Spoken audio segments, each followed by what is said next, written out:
You are now listening to Nerd Hour. Amateur Hour.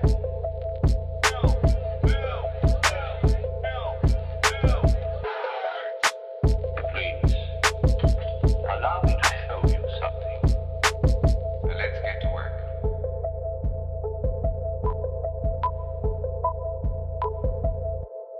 Hello, everybody, and welcome to Film Nerds Hour. Hi. He's in a particularly silly mood because he can't get over the meme compilation he's making, which will never see the light of day on this channel, but, you know, might somewhere else. Well, I do have the upload schedule, so who knows? Who knows? Oh, right, I forgot that was how it worked. Because you have all the technology to upload, you decide anything that goes up there. Including probably the 8-minute video I sent you of me panicking because there was a live bird in my house and it almost hit me 7 times in the time span of 8 minutes. And you can hear me audibly holding my phone going, oh God, oh God, oh God. Well, now I just might, now that I thought of it now. Damn it. Are we past the 1 minute mark? Yeah. Dang it. Yes, we are. Dang it. Anyways. No, I said we aren't. Yeah, you said we are. I fucked it up. Well, shit. Oh, Bitch. past 1 minute. I figured because you said the F word. Shut the front door. See, we're going to keep our motherfucking monetization. Because we didn't swear. Or we can just be like PewDiePie. Shut the fuck up. Okay. Welcome to Film Nerds Hour. Sorry for the cursing. It's kind of late, and we both feel pretty silly. We want to be like PewDiePie and swear so much that our content's like unusable. Ah, the French. Or supposed to be. So, Today we're talking about virus? No. Flu? No. Parasite. Parasite. That's it. I knew it was in that same category of words. Which, those of you who know, you will know that I, Noah Sweeto, and You know my name. Nathaniel Shoemaker, we started this after we saw went to an AMC showcase of the Oscars. So Yeah, we that's how saw this was the second to last movie we saw. Yes, because we saw what was Jojo Rabbit. Jojo Rabbit, and then it was Once Upon a Time in Hollywood. Yep, and then it was this, Parasite. and then it was 1917. Yep. And I think it was by this movie that we fell in love. What the fuck are you talking about? What? No, nothing. I was joking. That's what So I anyway, thought. he was uncultured before me, so I take full credit because you admitted to me you didn't watch foreign films. International and not as much. International, I'm sorry. Yes, you are correct. International films. But you admitted that the fact that they don't speak a language you understand was I went a little Trump there. Was something that turned you off from attempting. Well, that's mostly because of subtitles and whatnot that really irritated me. But most of the stuff I did try to watch, in all fairness, was a lot of action. Yeah. With a lot of subtitles.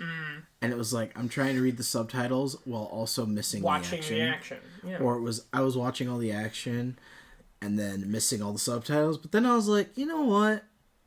This is probably how international audiences feel whenever something like Star Wars comes out of America. I can't imagine anyone watching Avengers and trying to keep track of all that shit. Are you kidding me? Oh, right? Yeah, like Endgame especially. More so than Infinity War. Assemble! Rah, rah! Just screaming while they're... Well, all the little backdrop soft lines and stuff, too, that they have to do. Yeah, that's... Yikes. Yeah, but, just learn every language. Make it easier, right? Well, I want to get the Klingon dictionary from Half Price Books. There's Half Price Books. Right, because that is something you would have to worry about seeing a movie in that language. Well, you do know they teach it then, Elvish, at universities. I know. I'm just saying we're talking about movies that are in another language and we have to read subtitles. And I was making the point that if we learned that language, we wouldn't have to read the subtitles. But I don't think there's any movies in full Elvish or Klingon. No, but it is a unique language that is pretty awesome. Then. It is. Plus, I think you can learn Huttese, too, from the Star Wars universe. Pusukasa. Ho, ho, ho. I already know it. So, Isakobaka. Asauki. I think Bill Hader. And I was just thinking Bill Hader in it too. He did an amazing job doing that. And he's like, no way Richie got married. Oh yeah, I did get married. Yeah, me and your mom have been happy for a long time. Sometimes she leans over to me in bed and goes, Misakasa. And then he just looks at me, fuck you. Yeah. Oh, yeah, my mom was a big fat person. Hilarious. He did on Conan, I believe, too. He did. Did you know, interesting thing, did you know that the guy who plays his wife is the same actress who played his mother? No. Mm-hmm. That was supposed to be commentating on how they really emphasized the fact that he married someone exactly like his mom. Oh. Because they had it played by the same actress. Yeah. I believe that works. So Parasite, yes, came out in 2019. Won not only Best Director with I got to give credit to the name Bong Joon-ho. If you haven't seen Parasite, you might also know him from some of his other films. He made Snowpiercer, which actually is in English. With we should say Chris Evans as the helm. Mm-hmm. Which is based off a, French comic? I think so. So it's a French comic. The movie was made by a Korean director and it had an English-speaking cast. That's interesting. Except for the guy who plays the dad here in Parasite. Yes. And a lot of you might also know him from The Host. Yes, and Bong Joon-ho also directed The Host. He directed Okja, which is on Netflix. A lot of this same cast is in a lot of the things he's made. I think a lot of them are also in Barking Dogs Never Bite, which I don't know if you saw that. I didn't know. Ooh. You're in for a treat. But considering it's an innocent little dog, I can tell it's going to be something very brutal. Well, you know what's funny? I was super bummed. Not because he won, but because I found out the following weekend he was doing a lecture here. He was doing a lecture in Minneapolis. I did hear about that. And I was like, dang it. Yeah, how much did it cost? Or was he just doing it I for think free? he was just doing it for free, but it was like first come, first serve kind of deal. And I was like, I would love to have sat in on that. Like, I want to hear what this man has to say. Because they also won Best International Film. That was the year it was changed, wasn't it? Because it used to be foreign film, and now it's international. Yeah. Which I feel was appropriate. Yeah, I'm glad the Oscars actually did something right for once. Yeah, for once. And then they won Best Picture, which that's never happened before either. For them to win both of those. Yeah, which it still baffles me that people still go, oh, this movie isn't as good. And I'm like, that's because it wasn't in English. It was, well, and a lot of people don't want to watch it because of that. And, I mean, look at it from the perspective of people who heard about it after the Oscars. It won all these awards, and then they saw it thinking it was literally the best movie to come out of the year, and maybe just in their opinion it wasn't. And that's their opinion. I'm just saying they're wrong. Well, yeah. I mean, I'm sorry. You don't get to blacklist a movie solely for the fact that you don't like that's not in your language. Well, and also I feel like I never present any movie. Maybe I do to you, but I, to my knowledge, try not to present any movie that I'm about to show someone or been like, have you seen this? I never try to present it as like, oh, it's the greatest movie ever. I try to, in my head, sell it the medium amount so they're still surprised and they still love it, So I kind of lie a little bit. So, if someone had never seen, I don't know, The Karate Kid, I'd be like, yeah, it's fine. I was going to say The Wrath of Khan. Yeah, if no one had ever seen The Wrath of Khan, I'd be like, oh, it's pretty good. It's pretty good. Somebody in our speech class, because we went to meet up with an actual speech group for a community group for one of my college classes. When I first started, we got to meet some of those people. One dude's pitch was talking about his passion for The Wrath of Khan and why he would encourage people to watch it. Right. And he compares it to the glory of The Empire Strikes Back for Trek fans. Yeah, I could see that. Because it's kind of funny that, I mean, the difference with Star Wars is that Star Wars: A New Hope was pretty successful. The first Star Trek movie sucked ass. Yeah. I don't care what anybody says. That had Star Trek: The Motion Picture, it failed across the board. Sound editing, performance, costumes. I still will watch it because it's Star Trek. And you have the VHS box set, so why wouldn't you? Well, and I have it on digital and Blu-ray, but it's because it's got William Shatner and Leonard Nimoy. So I mean, you can't just diss the whole thing without saying that the cast is pretty good in there. So right, exactly. But yeah, never. I always undersell movies just because, people are more likely to enjoy it that way, just if their expectations are low. That's why I try to go into movies with zero expectations. For me, I like seeing the trailer because I'm always pleasantly surprised or less disappointed. In a sense. Yeah, I like seeing the trailer. I just... Beyond that, I don't want to, do it. You know what I mean? I don't want to... I'm not going to go into a movie being like, it's going to be amazing, it's going to be the greatest film of all time.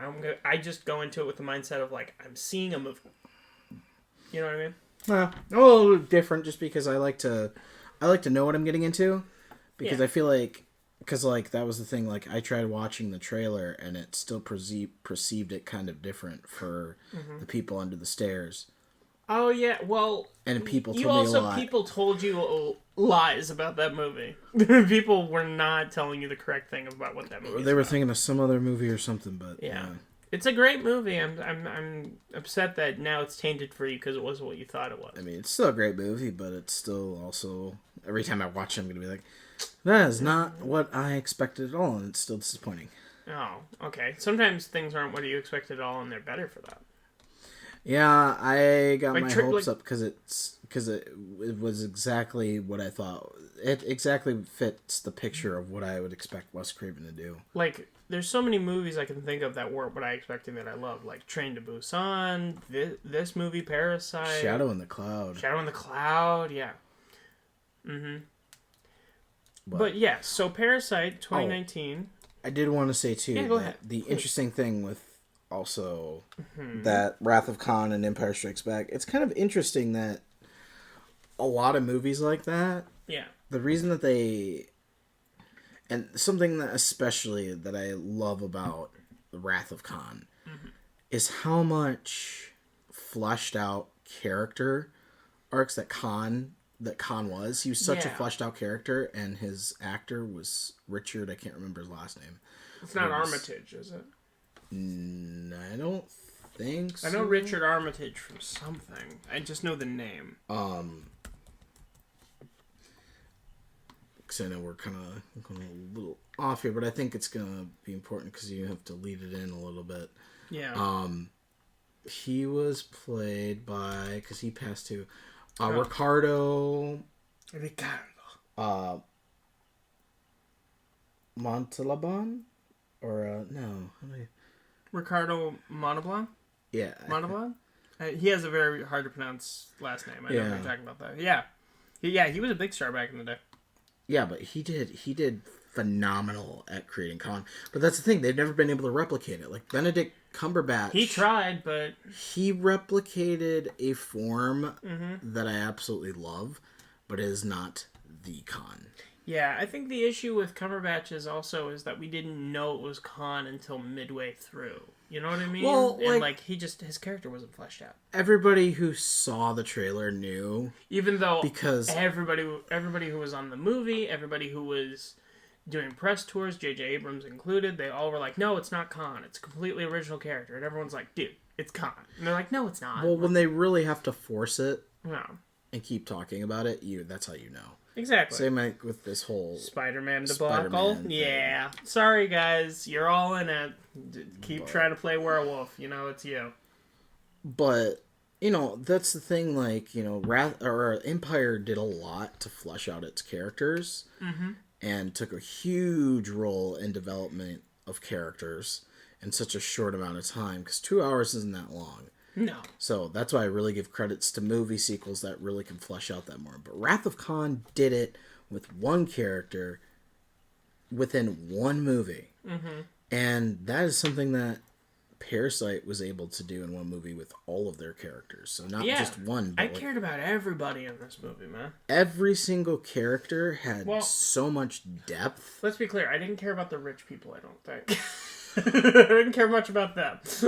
I did, in the sense that, like, well, because they all were so fleshed out that you could tell that Yeah. they were just...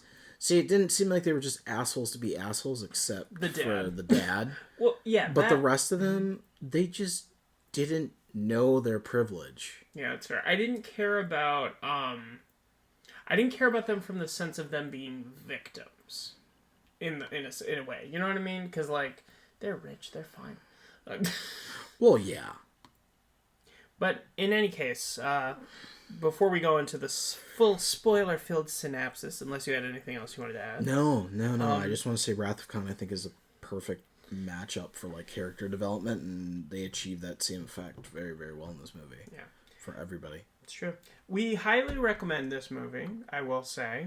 Please watch it before you listen to our show, because if you do, you will be spoiling yourself and you will not be able to experience a fantastic film. Yeah, I like how I prefaced before that I don't like to upsell. It's pretty good. You really should check out the movie. I mean, it is the reason solely that this podcast exists. So. It really is. It's one of 4 reasons, and I hope we get to cover the other 3 soon. At some point. To sweeten the deal, it's free on Hulu right now. If you've got a Hulu subscription, go ahead and watch it. Otherwise, rent it for $3.99 on Amazon Prime, Vudu, Apple TV, Google Play, Movies, and YouTube. $3.99, guys. That's nothing. That's nothing, man. Well, this movie... Or if you don't want it to do it there, freaking order the Blu-ray. Something. Like, just check it out. It's worth owning on the shelf. Get cheap. I know probably a lot of film buffs by now have probably already gotten it, so... Oh, wow, yeah. Because I was one of the first ones to hop on the shelf, but I mean... Well, any of the film buffs listening are probably just like, okay, get to the review. Right? Yeah. But we will get to the, spoiler-free review real quick. It's good. Watch it. It's got a lot of depth, a lot of heart. Mm-hmm. And I don't know why it says thriller comedy, because it's really not. It's a dark comedy. I can see the comedy aspect with some of the dialogue of the characters just not giving a shit. It is much more thriller. But, yeah. Spoilers in 5, 4, 3, 2, 1. And you've had your chance now. So at the end when the guy dies, I'm kidding. So we open up with they're a family in the lower part of South Korea, and something to know is about South Korea is like, you know, how everything's set up like architecturally, because I did a lot of research on this kind of stuff. It's literally levels. Like, the richer you are, it seems like in elevation, the higher your house is. And that's a very true thing, and that's something to remember for the end of this movie. But the interesting thing about it is we meet this family, and they live in the, like, we're talking slums, you know what I mean? Like, yeah. Like we're talking... It's basically what you would consider the ghetto in Korea, or South Korea, sorry. Like, the main characters are literally using their phone, trying to steal Wi-Fi from their neighbors.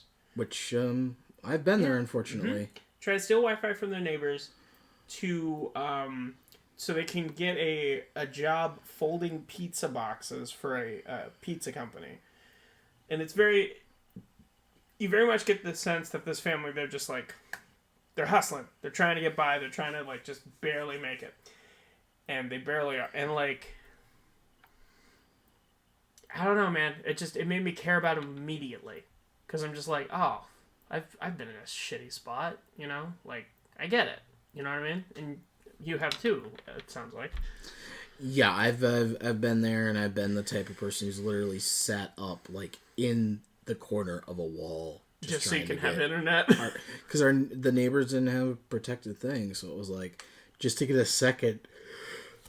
Yeah, just to get a second of Wi-Fi so you could, you know, get it, especially with the environment that I was in, which was unfortunate at the time. Yeah. Sometimes you just really need some music. on YouTube, and that's when I was younger. So it was like, oh Yeah, you my just god, need just to something. have that escape was a need. So, I definitely had that. Which where they're standing is actually their bathroom, which, to give you context, is so high on the roof that taking Yeah. a dump really You're isn't an above. option. You're above the You're above the room when you're on the toilet. You're for all to see in Which- the house, and also the ceiling is so short there that you could not sit straight up while taking a dump. Sorry, if I had the option, I like that. I like that, honestly. It made me really feel like I was the king of the castle. I wouldn't, and I also, that'd be terrible for your back. I can't imagine any of their backs were good at all. But we're gonna try and say some of these names here. Ki Jung, she is the sister. I really liked her because she was sassy, and she gave the impression that she was willing to do whatever she needed to do to not only get by, but she wanted to. I got the impression from her character she wanted to thrive. You know what I mean? Oh, definitely. She was willing to do that hustle to thrive. Ki Woo, he's the brother. He's more of the focal point of this movie, and his actor Woo Sik Choi. He's been in a lot of great stuff. He was in Divine Fury. He was in Train to Busan. He was in The Witch Part 1. He's done a lot of great movies. And Ki Jung, her actress, Wait, you is said he was in The Witch? Park So Dam, not The Witch that you're familiar with. Oh, the subversion. There's a Japanese movie or a Korean movie called The Witch Part 1. Okay, because that's the subversion one, I think. Yeah. So I just want to clarify because I was like, there is He two definitely, witches, yeah. and I don't remember. He definitely seeing- wasn't. No. Yeah. And we talked about Kang Ho Song. He plays Kim Kai Tik, I think. Again, forgive us for our spelling. These are some weeby foreigners trying to do this. But he's in a lot of amazing films that Bong Joon-ho has made. And then the mom, Chung Suk, I believe. She's played by Jang Hae-jin. I think that's... Does that look right? Again, I'm so sorry if I'm getting any of these wrong, because I do not want to disrespect these people in any way, shape, or form. Okay, why did my cast thing disappear? Okay, here we go. There you go. For who again? The mom, Jang Hae-jin. She plays Chung Suk. That looks right? Yeah. Okay. Jang Ha-jin. Mm-hmm. Yeah, so they're all doing the pizza boxing job. The pizza manager, she says, "Oh, you didn't get the boxes right. You only did it half." Because they were watching a video trying to get it done faster, but they ended up screwing up some boxes, so they only paid him half. The mom kind of freaks out, but the two kids, they kind of talk to the manager and are like, "Hey, don't worry about it. We'll take the half. And hey, if you need any help, maybe hire me." You know, they're quick on their feet and they're quick talkers. You know, which you need for like that kind of lifestyle. Well, you know what I mean, it's both good and bad. Yeah, exactly. This, you know what? Because no matter how much of a quick talker you are, you need to be able to have the ability to back that up. They remind me of, I don't know if you've seen it yet. They remind me of the main girl a little bit in what's that movie? Bajillionaires. I don't know if you saw Bajillionaires. No, yeah, it's on my list. It's great. It's very experimental, but that's why I like it. But that's what this family kind of reminds me of.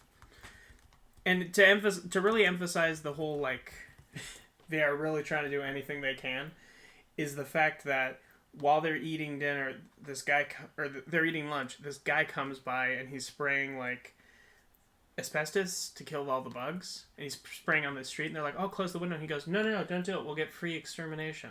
And it's like, don't breathe any of that in. It's toxic, and your food's ruined.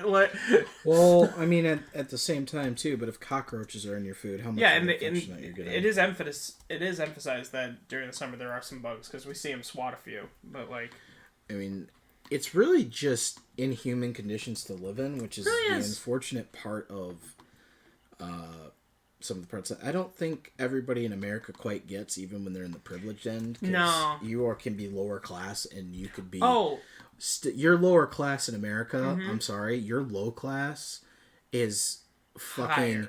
higher than the roof of some people in other countries. Yeah. Because you can at least have a pot to shit in and piss in. Exactly. Never feel bad about yourself for being on the lower end, because I guarantee you could always be lower. You could always be lower. If you're like, oh man, this is the worst day of my life. I'm sleeping in my car. Fuck, at least you got a car. I mean, sometimes I question America. Like, some of the people, they have boxes, and I'm like, you're lucky to have a fucking box. Yeah, seriously. And not have bugs crawling all over you, because we have homeless shelters, so I mean... When it's for some of these people in other countries, they don't even have that kind of relief where they get to go to a food shelf or a kitchen and get a warm meal. I don't feel like homeless people, I don't feel like in a lot of the circumstances it's their fault. No, it's not. Because a lot of the stigma around homeless people is like, oh, they don't want jobs because they're lazy. It's like, no, they're mentally unstable. Or the government, as soon as they come back into the public eye, are just going to charge them. Exactly. And they're like, yeah, it's just like they're stuck there. You know what I mean? A lot of the people are war vets who just cracked and just are living. People don't care about them. People don't care about them, and sometimes they don't like feel like they deserve any better because of all the things they've done and seen, you know. And it's like, it's a very traumatic and very unfortunate circumstance. Yeah. And at least here in America, people have somewhat of an opportunity to find some way to. Yeah. I think here in Minnesota, don't we have that park where they just allow homeless people to set up tents, and it's like a little community where they grow veggies and stuff like that? I really don't understand why all governments really just have to crap on that. It's not hurting anybody. No. It's not your park. I'm sorry. I hate to say that. Yeah, anyone who's not really. Well, and anyone also who comments on that park and you live out of state, you don't live here. This isn't an issue you have to deal with. So maybe shut up. Sorry to say it like that, but just maybe shut up. It's just the small things where you kind of look, and that's another reason I kind of like some of these more cultural international films, because they give you a look into perspective when you really get the realism of what life is like. And I don't think a lot of people realize that, because I honestly think a lot of people really just think that I really do think a lot of people just think that it's made by American directors or something. Yeah. And I don't think they really grasp, like, these are some of the things that these directors could have grown up with. Yeah. And they could not have. The creator of Hey Arnold, God, what is his name? Whatever, it'll come to me. He based, I don't know if do you know the show Hey Arnold? Yeah, I never watched it, and it looks like the creator is, I don't know why. Google is so strange. Because it lays out things. Craig Bartlett. Craig Bartlett, yes. So he based the character off, because if you don't know Hey Arnold, he, as you can see by his head, that's not just a football cartoon. Shape. Yep, that's not just a design. He has a head dysmorphia, and it's the same thing that Stewie's character is based off of. And the reason the story goes is that Craig Bartlett lived in a boarding house for a while. And that's where the kid lives, in the boarding house, and his parents take care of him. And apparently he knew a kid who had the same thing, and his parents took care of him. His grandparents took care of him. He lived in the attic. He met a lot of interesting characters there. And the story goes is before he made Hey Arnold, he told the kid, "I'm gonna make something about you, dude. Don't worry about not being remembered, because you will be." And that's really, it's really sweet. Yeah. I love hearing those kind of Nickelodeon stories, man. I think Nickelodeon is one of the few good companies that, despite some shady stuff back in the 90s and early 2000s... And some shady producers. Yeah, I think they've really made their way back to their former, what should have been glory. Yeah. I mean, they've got some good people aboard. Mm-hmm. But in any case, Park Sing-joong's character Min, who he knows Ki-woo from, I think they were buddies. They met in the army. That's right. Because if you don't know about Korea, when you turn 18, no matter your gender, you go in the army for 4 years. That's just that's just required for everyone. You can get it extended to when you have to go if you have a good reason. A lot of K-pop stars do that as well. But yeah, everybody gets drafted in the army, and that's how they met. and he brings the family this because his grandpa collects these like display rocks, which look really pretty, I will say. Yeah. So he brings them one just for free that is supposed to bring good luck. He's also he has that funny scene earlier on where a drunk guy wandered by their house and starts peeing nearby, and he yells at the guy to leave. So immediately it makes you like, all right, this is a good guy. This is a good guy. And for the little time he's on screen, he is. Yeah, I kind of wish that we would have got to see a little bit more of him, but I don't really feel like looking back to like there was a lot of room for him. And that actor, he was also in Divine Fury, and he's in a lot of good stuff. Him and Woo-sik Choi are actually in a lot of stuff together. But in any case, he brings them the rock. It's supposed to bring them good luck. And then he takes Ki-woo out to like get some food because he wants to offer him a job tutoring. Because there's a rich family who he's tutoring their daughter in English. And he was like, so I'm going to America, I think for the summer, I think is what he says. So I want you to tutor her in my place. They'll pay you exactly what I'm paying you. I know that won't be an issue because you were better at English than I was, so I don't think you'll have a problem. And also the thing is, I like her. And like after she graduates, I'm going to ask her parents' permission to ask her out.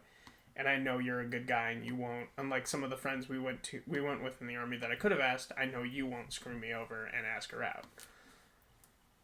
So it's like, it already, like, that whole conversation sets up, like, not only the rest of the movie, but also that, like, it sets up his character a bit, or at least what people perceive his character to be. Right. Because it gives you a sense of, like, oh, they seem like people who are just trying to get by, and he seems like a good person for the majority. But so then he goes to, it's a really nice, they're like high-rise almost. They're really great houses. Like, it's got beautiful yard. It's got, like, a gate that you have to, like, it's what the rich community that I went to school around. Oh, God, thank God I don't live there anymore. But yeah, it's exactly what you'd expect the wealthy to be. Exactly. And they have a housekeeper. She was played beautifully by Lee Jeong-eun. Her name is Moon Gwang, I think. Yeah. That's something that we really have to emphasize. The acting in this was absolutely incredible. I don't care what anybody said. They all deserved any awards that they could be given. Period. Like, they all should have gotten, like, way more praise, I think, than they. Well, they all got a lot of. I think it was the DAFTAs that gave them. They all got awards for that, for acting. I think it was either that or the SAGs. One of them. The SAG sounds more. Well, I don't know, because isn't this the Screen Actors Guild? Isn't that an American thing? I thought that was strictly American. They might. I have to look into it again because it is something that I have to look into if I want to do shorts too. I know the DAFTAs is more like that's the snooty Oscars. Some people jokingly call it. Because the statues they look very similar, but they're made of like marble. And I'm like, oh, okay. Right. And we also meet the mom of the rich family, Yeon Kyoi, who is played by Cho Yeon-jung. And we meet her daughter, Da-hai, who is played by Jung Ji-so. And we meet the youngest son, the little boy, Da-sung, who's played by Hyun Jun-jung. Again, hope I gave these names right. If I'm not, I apologize. This is the best I'm doing. But we meet them. He, the little boy, he's as you'd expect a kid to be. You know, he's shooting suction cup arrows at people, and he's, like, doing art around the house. And then, the girl, she's a teenager. I gave you more information than you need with that. She is a teenager. She's a teenage girl. For any of you who don't know what a teenage girl's like or have one of your own, you know what? Yeah. Prepare. Figure it out. Yeah, exactly. But the mom sits in on his first like tutoring lesson with her, and it goes very well. And then him and the mom start talking before the dad comes home, and they talk about how he mentions the idea of maybe the son doing art therapy because he did a painting on the wall. There's a very funny. This is one of the things that they point out for comedy, where it's like, it's a monkey, right? It's a self-portrait, and then he goes, fascinating. Yeah, that questionable, like, are you sure that's what it is? Which is something that kids really do like to be challenged on, if for some people who don't know. Yeah, exactly. But then he said he passes by the idea of like, oh, I went to school with this girl who lives here now. She's from I think it's Connecticut is where they say she's from. She went to a university there, and she does art therapy. Do you want me to see if she would be willing to start doing sessions with him? And she's like, yeah, that'd be great. And we meet I think that's when we meet the dad, right when he comes home, played by Lee Sun-gyun. He is Park Dong-ki is his name, the character. So he comes in, and he's walking up the stairs saying hello. The light above him flickers. That is very important. And they chat, and he has the driver take him home. So then we cut to a internet cafe, which that's very popular in Korea and Japan. It's basically places where you rent out time to use a computer. And Ki-jung, she's making herself a professional business card and resume. She's typing a resume up, which is more or less a forge. Yeah, because the plan is, I'm getting paid by this pretty good money for tutoring by this family.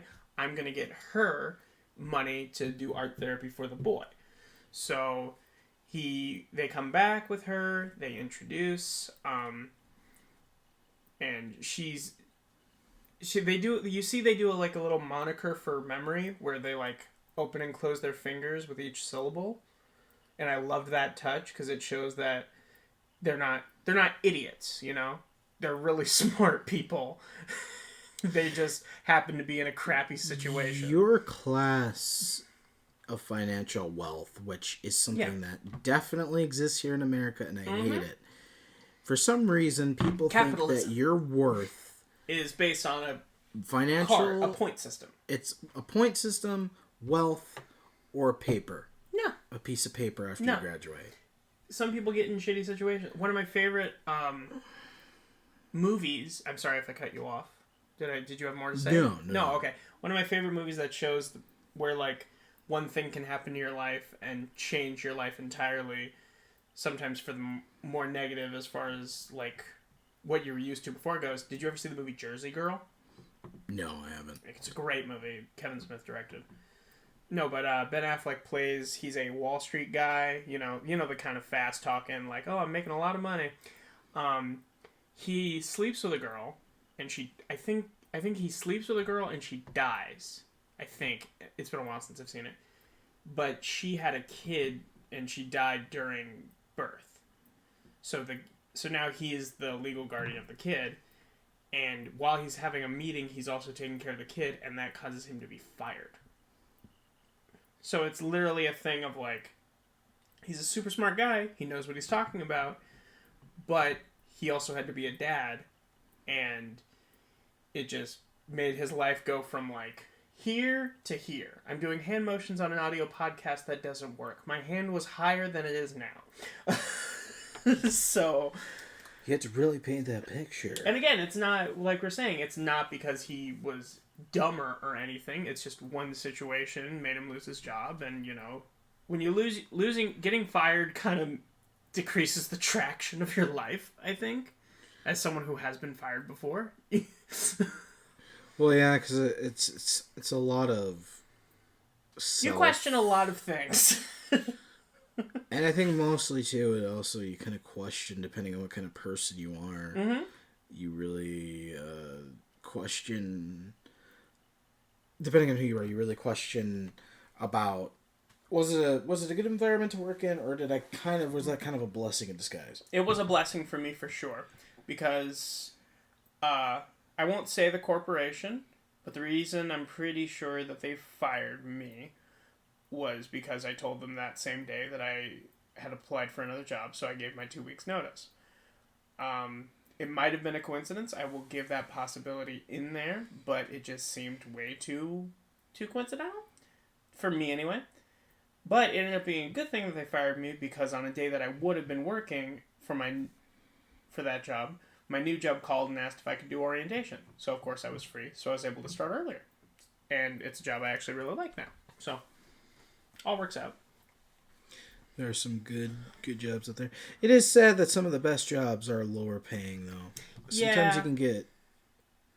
you can really get some good people to work with, or good bosses that you wouldn't traditionally get in more of a major environment. Well, like, it's also weird to me how, like that's a decision I understand I'll probably have to make at some point in my life. It's like, do I want to make more money doing something I don't necessarily love doing, or do I want to do something I love and make less? You know? I would hope I can not have to choose at some point in my life, but... Right. So anyways, sorry to get off topic there. We just, this is the show. They end up going in for her to meet the family and everybody. She meets the boy, and then they do the art therapy session. She insists on doing it without the mom in the room, just so she can get an assessment, which does sound legitimate, like, for an art therapist. So then she comes back and she goes, do you see this? Like, she brings down the painting and she goes, do you see this? Has he painted that anywhere else, this shape? And then you see, she points out that the same shape is actually on the painting in the room. And she's like, so I think this is traced to a trauma that he has had. Has he had a trauma recently? And then the mom is, like, shocked because she recalls the time that he thought he saw a ghost and he had a seizure. Eesh. And we find out later that the girl, she just Googled that crap and made it up on the spot, which very smart on her part. Very smart. But so they end up working there for a while. She gets a car ride home from the driver. And while he's driving her home, she does a very smart thing of taking her underwear off. And at first when I saw this, I was like, what's happening? As anybody would. Yeah. Hopefully. Mm-hmm. We find out she did that so that the dad would find the underwear in the back of the car and fire him and be like, well, I need a new driver now. Okay, so Mr. Park would fire him. That Mr. Park, the dad, yes. Mr. Park would fire him because he thought, oh, he fucked someone in my car. That's why this underwear's here. So he asks, he's like, man, now I need a new driver. He tells his wife this. And luckily, Ki Jung is there for another art therapy session. So she says, I actually know someone who he used to drive. So he's a driver that you could probably hire. And that ends up being Kim Ki-tae, the dad. So I love what they're doing because, listen, if the son had kept recommending people, it would look suspicious as shit. You know what I mean? Really? It would seem like he had all the answers. But the fact that each family member is recommending the next one for the next job that they do need is actually pretty freaking ingenious. Again, these people are smart. They're so smart. Which, again, is why this has so much acclaim and why it deserves it. Mm-hmm. The way writing that is smart. The direction is brilliant. And it's realistic to how most people, especially of upper class, would think. That's not to target anybody. I'm sorry, but that's how it works. When you have a lot of money, you're not thinking about most of the shit. You're just like, I have my business, I'm working, and people are here. It's something that's really emphasized, especially with the mom. the poor family is really smart. The rich family is really dumb. They're really dumb. Yeah, that was something, because the mom is a complete airhead. God. It's very much a thing where it was very, like... It was very obvious to me that, like... The dad didn't marry her because of her brains. Let's say that. And that's not to She's be very offensive, attractive. No, it's not at all. But She really... It's like... that's how the character was written. Yeah, some of the things that you just kind of wonder with the mom in there, you're just like, are you sure about that? Exactly.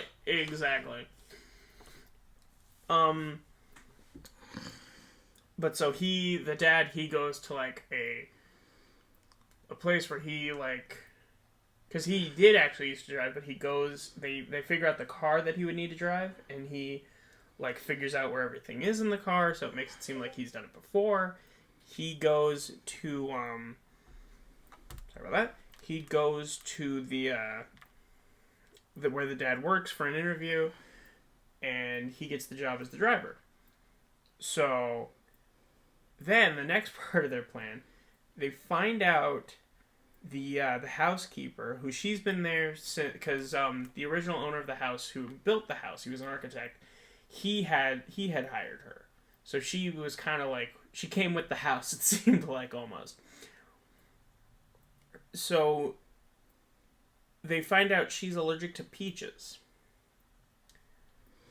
Which was different for me. I kind of liked it. Instead of your traditional peanut allergy. Yeah, because peanut allergy... it's too easy. It's too common. Well, yeah. And peach allergy would have a very similar effect. So one thing they do is, like, they get the peach fuzz off it and sprinkle it on her. She has a reaction. She goes and sees the doctor. And the dad, he plans to go... He goes to the same place and takes a selfie of himself. And he said, "Hey, I sent this to my wife the other day. Is that your housekeeper at the hospital?" And they're like, "That is, yeah." So they ask her about it, and she goes, "Oh, I wasn't sick. It's nothing to worry about." And he was like, "Well, I heard her, like, coughing and gagging, so I think it's something probably pretty serious." And then they have... The next time that they see her, they do the same thing again with the peach fuzz. But when she goes in and, like, gets some tissues and throws it in the garbage, he pours hot sauce on the tissues so it looks like blood. So that makes the mom think, oh, she's got something really bad and she didn't tell us. So the mom ends up firing her. And that's how they make up a fake card. Oh, were you gonna say something? Yeah. Okay. They make up a fake card for a maid service, and he casually passes it to the dad because he says his wife does not know how to clean or cook at all. And he does make like a backhanded comment of like, at least she's pretty or something like that. At least how I remember. And he hands him the card, and it's got like the phone number of the daughter. And they call her phone. It's like a burner phone. And she, like, changes her voice slightly. And that's how the mom gets hired. So now they're all in. They are all getting paid by this family to all work for them. And the family is none the wiser. They're not making anything too obvious. Like, they're not stealing anything from them. They're literally just all getting employed by them and getting paid. It's pretty great, honestly. Like, the more of them got hired, the more excited I got. Well, because it was so... Well, also, it was like, if you really were to pay attention, you would have realized that they all had something in common. Oh, yeah. And especially the two siblings look very similar. And I mean, so that sometimes can be a doppelganger... effect that people have, because it's known, it's not uncommon. Yeah, me and Jack Black. But like, no, there that was I was legit like, yeah, some of this stuff, if you really were to pay attention, you would know. Oh well, there's a part when they're like, the dad grabs his wife's ass, and they're not supposed to know each other at all, and he's like patting her on the ass. And it was like, yeah, okay, but we gotta hang in there so that way we don't get caught. But they're eating pretty well. They're getting, like, new phones and all this stuff. And then I remember there's a funny scene where the drunk guy comes by and starts peeing again. So the dad and the son, like, who are both drunk, try to get him to leave. The son almost hits him with the giant, like, rock that they got. And the girl's filming it, and it's a very funny, like, oh, it's in slow motion, and there's, like, the bucket of water flying and the stream of piss. Right. It's very funny. It's very funny. There are some pretty good comedic moments in here for the serious nature of it, which I also appreciated, because sometimes it's really kind of hard to fit that what is it? It's really hard to fit that It's really hard to get that suspense and comedic narrative at the same time. Yeah. And it's usually uncommon and doesn't work that well. But the Yeah. fact that they made it work so well was also really nice. There's not many thriller comedies that I take seriously. No, because usually when it comes to that, most of them dark comedies, they sacrifice one thing for another, which is something that Wolf of Snow Hollow did pretty well as a dark comedy. Yeah, we haven't talked about that yet, but yeah. No, but I remember when I first watched that, and I was like, this is actually pretty solid for what it is. So, and it was written by a comedian, correct? Yeah, I believe Jim Cummings is a. That sounds familiar. Well, he's definitely an actor, but I thought he did comedy. But he's been in Thunder Road. Yeah. 13 Cameras, which I don't remember. That weird looking Hulu movie, Greener Grass, that we may or may not review one day. Beast, but I think... Because you guys might want to look him up, too. We recommend Wolf of Snow Hollow as well. It's a great twist. It's a great twist. Is Jim Cummings a comedian? Because I believe that's what he said originally. Is he funny?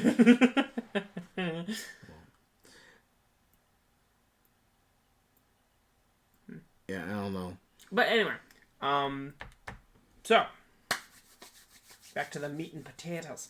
So we find out that the family, they're going camping for the son's birthday. Oh, and also at some point during all of this, the son of the poor family and the daughter of the rich family, they started a secret relationship.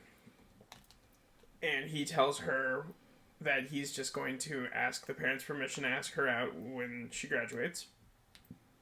So, maybe he's not as loyal as we all thought. But...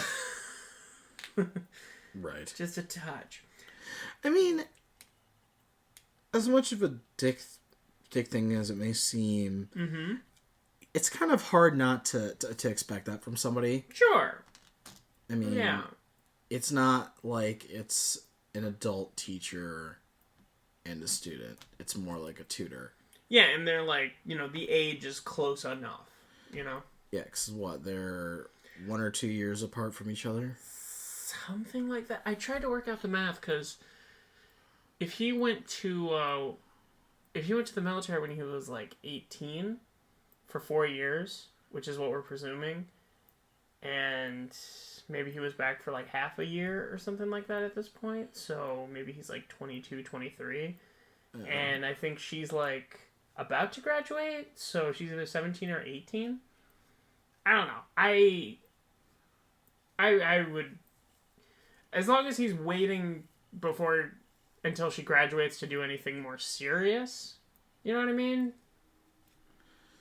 Yeah. I mean, I don't know if he actually went, though, just because... To the military?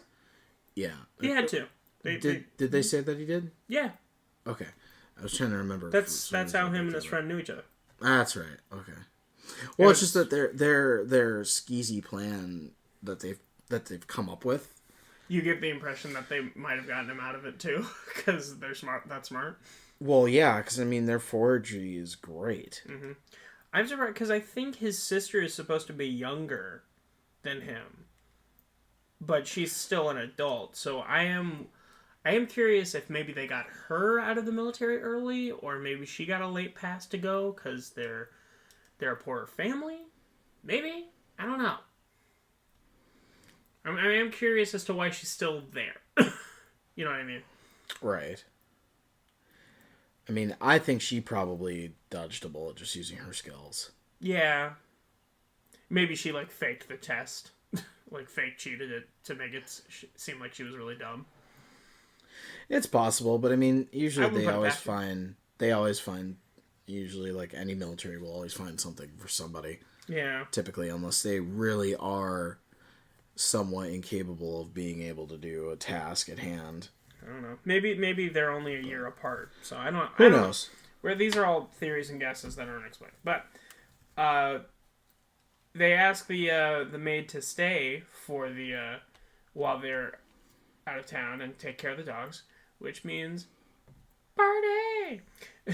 So they're all trashing that place, like drinking the expensive liquor and like eating chips and like just the table, the living room table looks a horrible mess.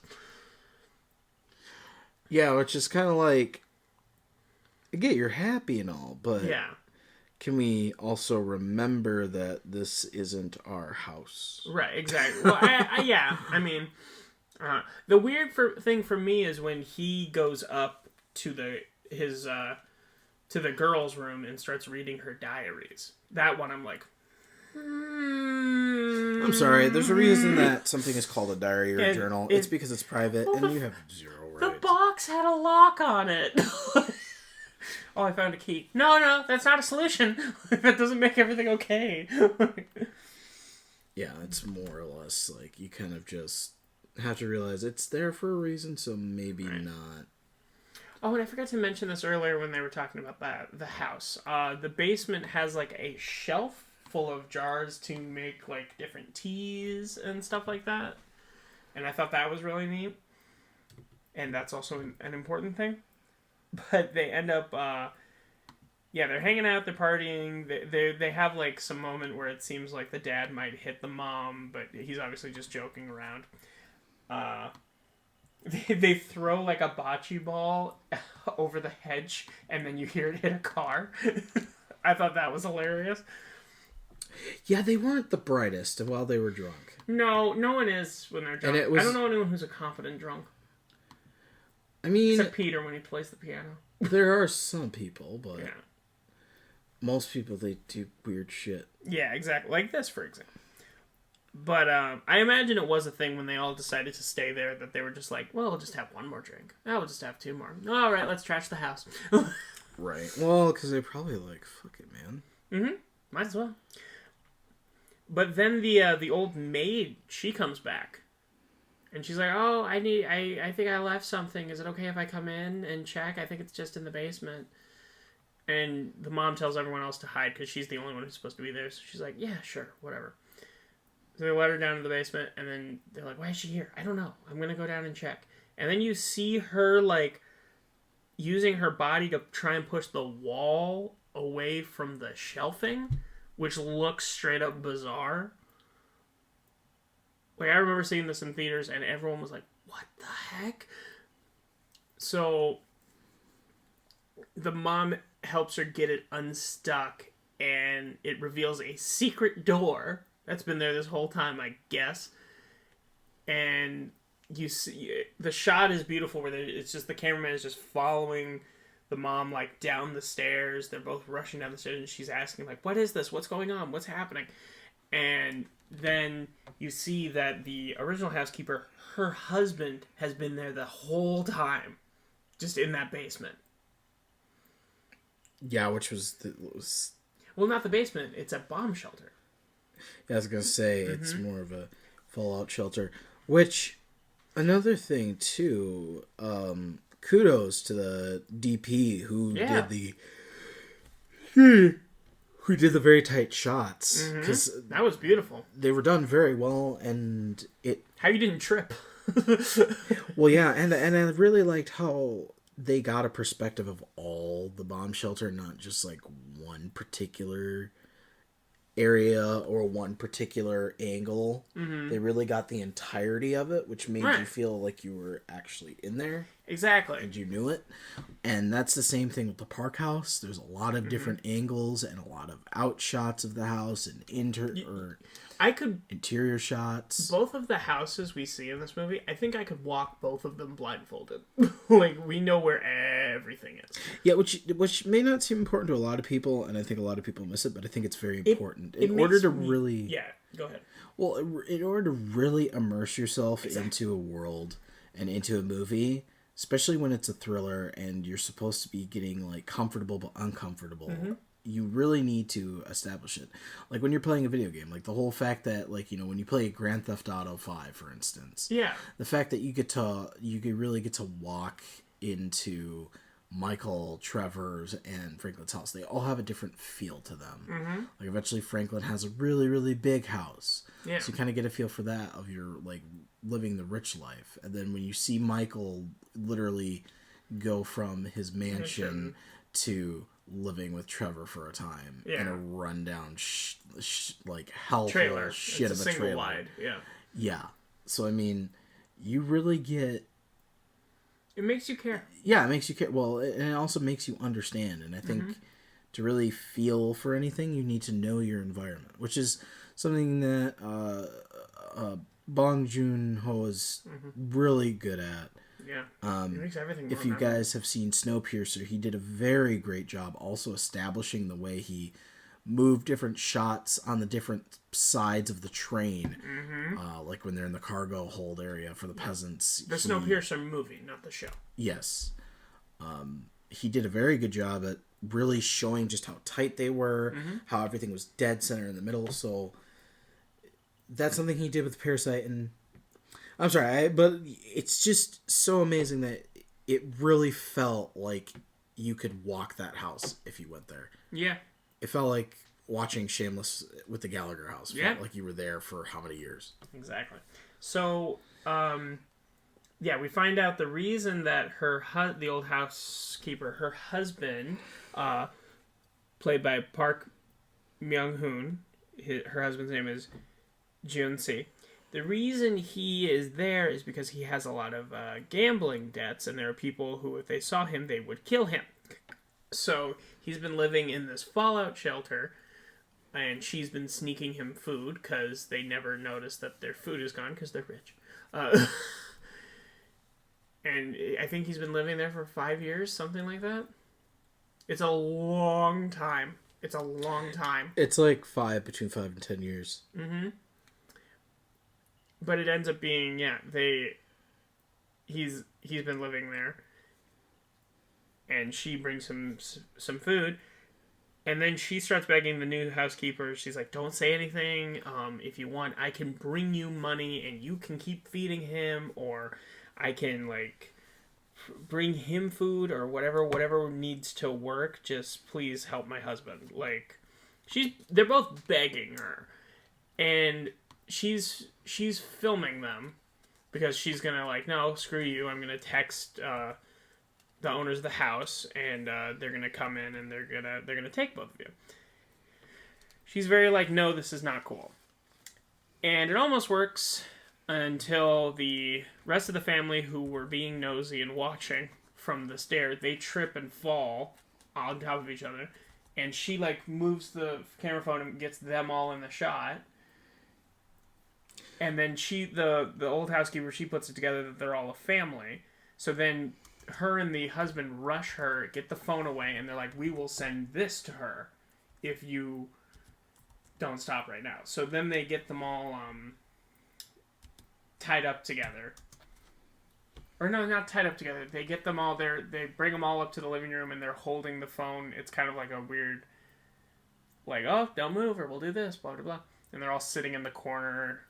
And they're talking about how, like, the few times he was able to come up from the bottom of the place to the house, he felt like the owner of the house, you know?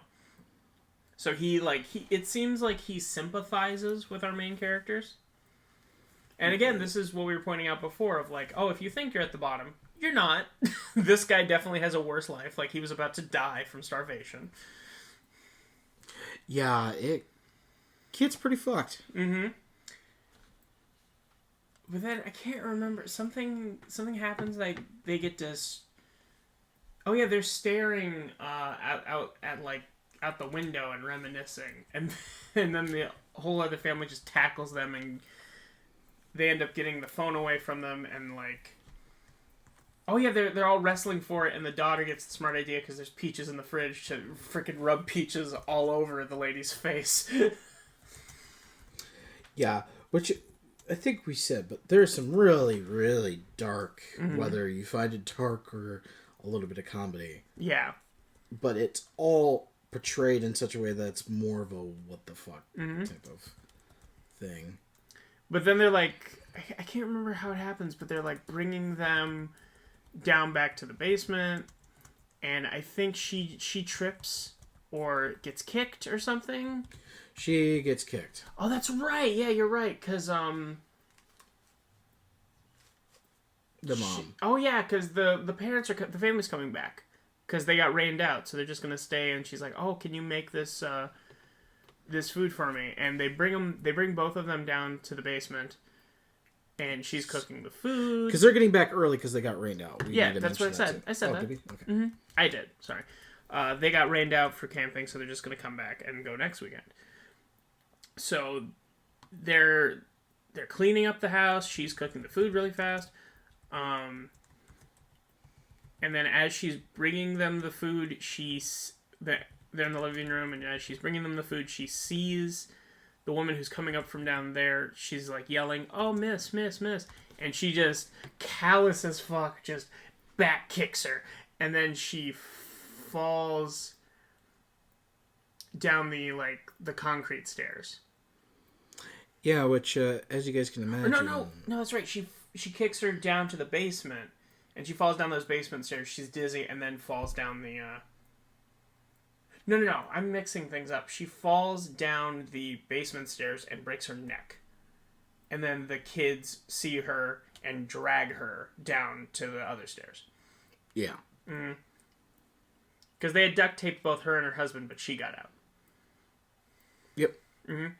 So the mom brings her the food. The dad, he's talking to the husband, and the son, yeah, that's right, the son is still in the daughter's room, hiding under the bed.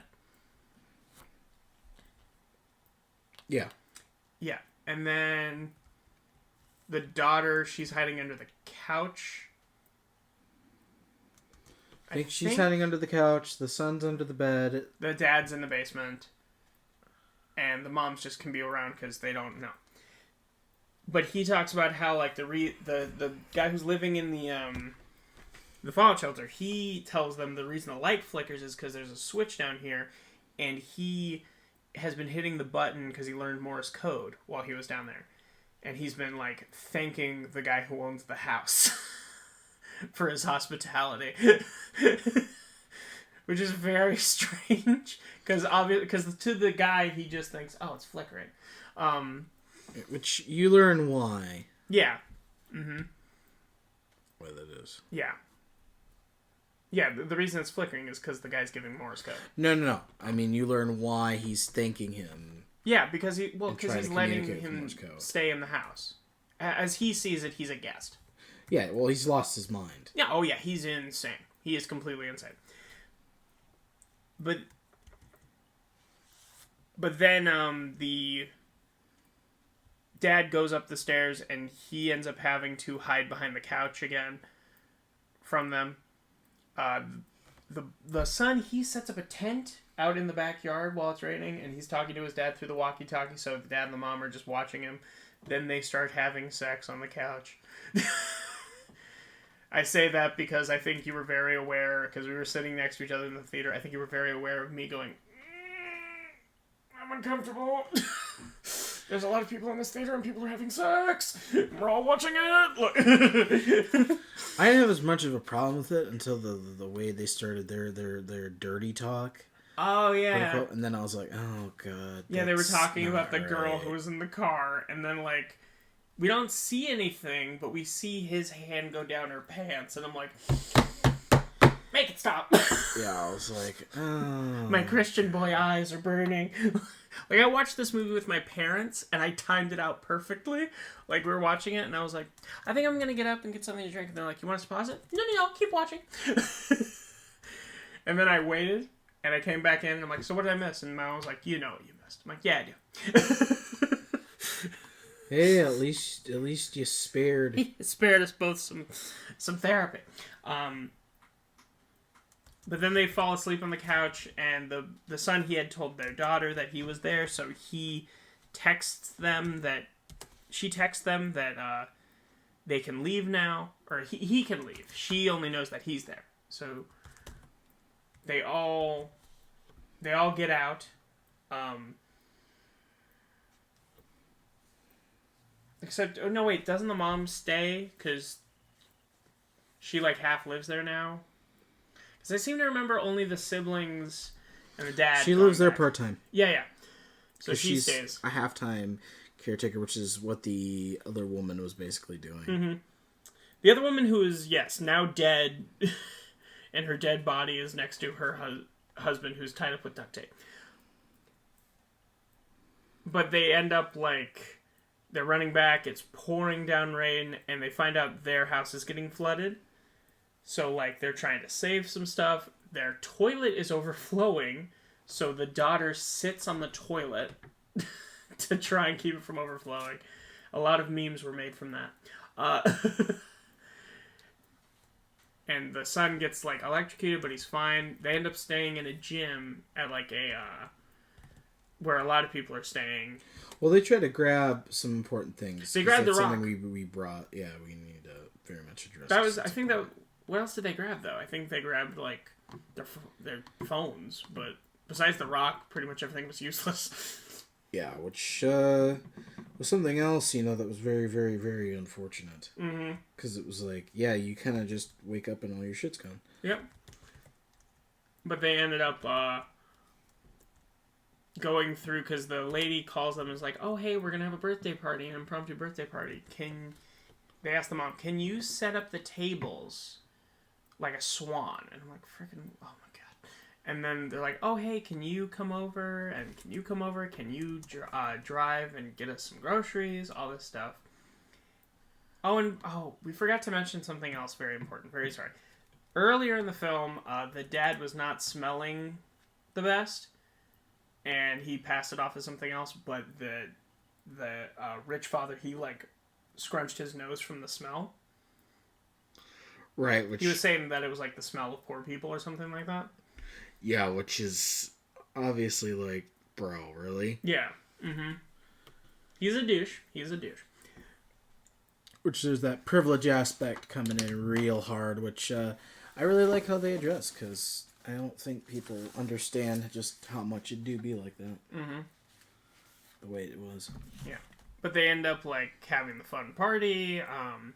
They make some food, and they're like, oh, they ask the daughter, go downstairs and see if they want the food.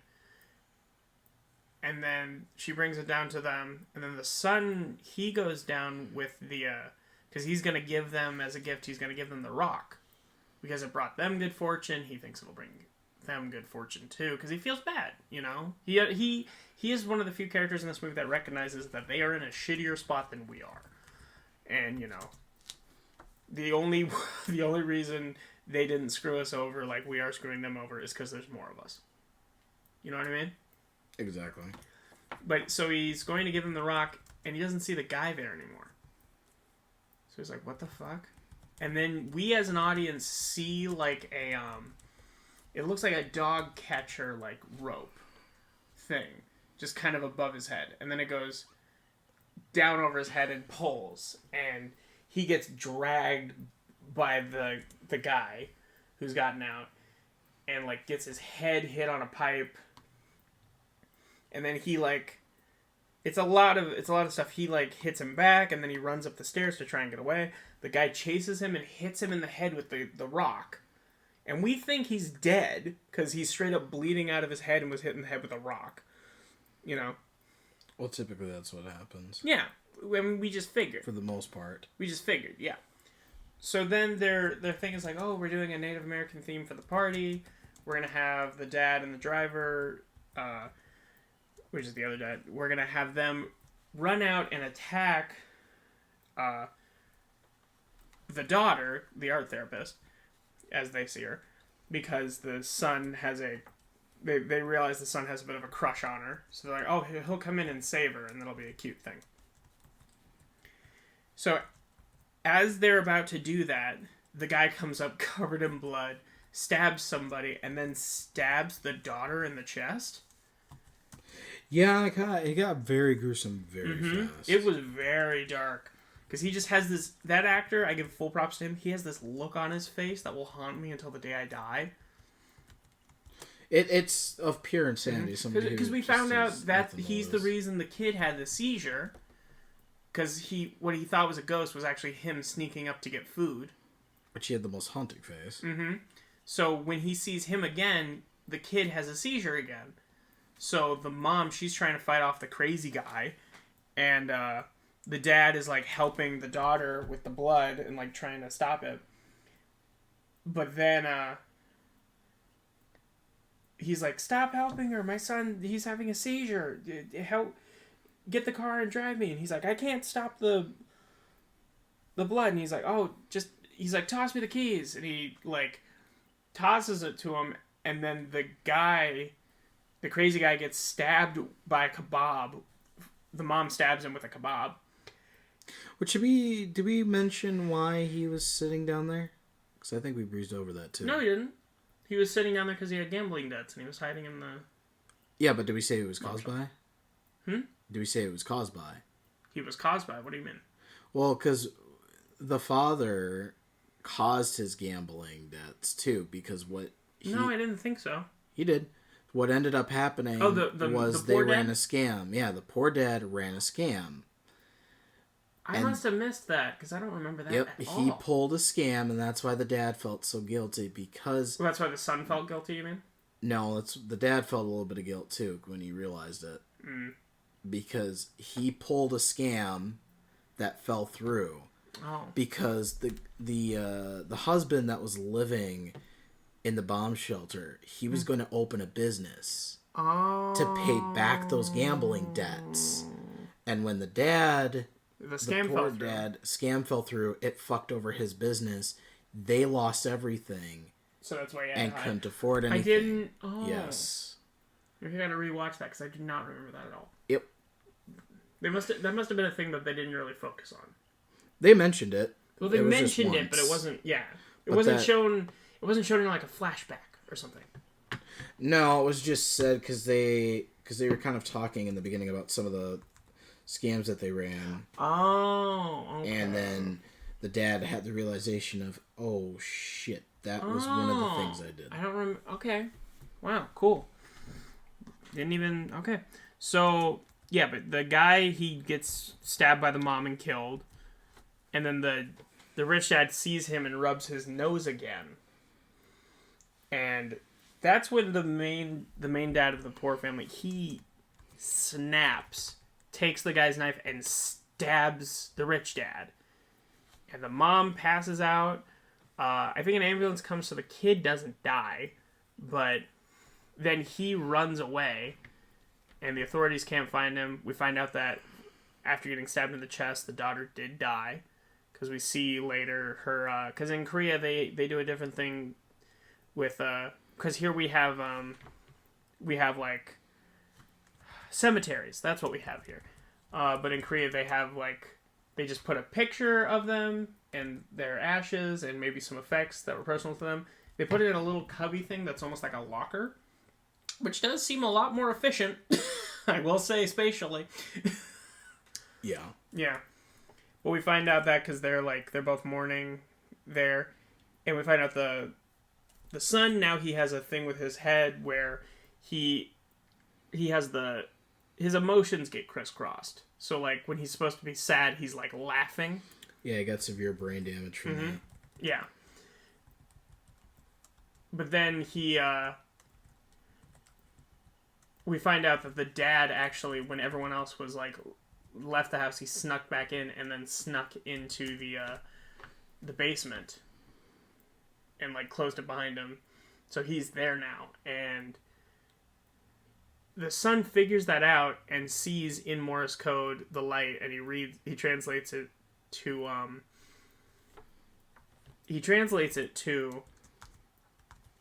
I've been living here. A new German family moved in. They have a lot of food, and I'm able to sneak it every now and again.